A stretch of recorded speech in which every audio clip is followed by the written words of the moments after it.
So you are now an expert in lighting, you are done with this 2D world, and now you want to start lighting in 3D. Well, hell yeah, I'm Ted from the A-Team, and today let's talk about volumetric lighting.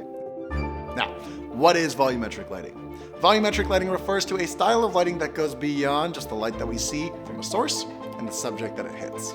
With volumetric lighting, we are talking about all of that good stuff in between, the distance that the light travels, and how you can shape it.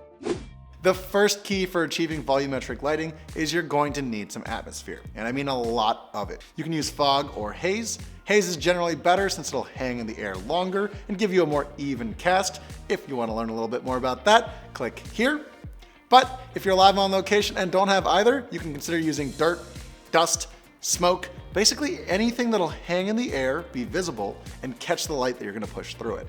Now, after you've established atmosphere, the next most important thing you're going to need to lock down is the right quality of light. Now, if you already understand hard and soft lighting, this is where some of that knowledge will come in handy. Just like how hard light creates harder shadows on your subject, hard light will also create sharper edges in any shadows of any volumetric lighting that you do. And just like in hard and soft lighting, don't forget you're going to need a single source light. Multi-source panels will not work because they already cast multi-shadows, which if you think looks weird in 2D, makes all kinds of weird patterns in 3D. You don't like it, don't do it for stylistic effect either. It's just a strange, unnatural look. So, if you're trying to accomplish the sharp pillars of a light that come through, say, daylight pushing through window blinds or a tiny hole through the top of a pyramid, you're gonna wanna get the smallest, most powerful light that you have and back it far away as possible from the object that you're hitting and trying to cast shadows with. Now, the last thing to consider is beam angle. You remember before I was talking about parallel light? Well, since every light is a little bit different, every fixture also has a unique angle of light at which the light is emitted. And the beam angle of the light can be extremely difficult to change unless you have some kind of lens system like a Fresnel or a Leica mount. But the main thing to note here is to remember that the beam angle of your light will affect the shapes that you are trying to create in volumetric lighting. If your light has an extremely wide beam angle, remember that the shape that is emitted from it will stem from your light and spread almost instantly. Likewise, if you have a flashlight or something a little bit more directional, that light will travel farther and more narrowly in a longer path. It's going to give you a longer shape in volumetric lighting.